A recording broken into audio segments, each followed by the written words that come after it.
Oh, ni maana hawajui kupiga pasi. Hamjui wanawake. Mnajua kupaka lipstick, mnajua kuiba waume za watu, mnajua kupiga umbea, mnajua uchafu, kusema wenzenu, hicho ndo mnachokijua. Fulani kapita mnamsema. Majungu na masufuria ndo mnayoyajua. Kufanya shughuli zenu, mwanaume ananiacha. Lazima kuacha. Kwa nini asikuache kama hujui kufanya kazi? Wewe upo tu unataka yeye ndo akufanyie kazi. Mimi sijala. Si hujanipikia, kupikia yeye ndo ana kazi ya kupika. Wewe ndo una kazi ya kupika. Pika, fua, osha vyombo. Fanya shughuli zote, watoto waende shule. Kwanza wewe nani alikwambia bahati yako?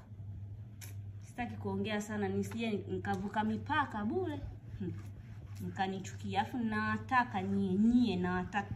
Kama mna dukuduku simseme, ongeeni hapo, comment chini hapo. Ropoka, tapika, kunya, nawataka.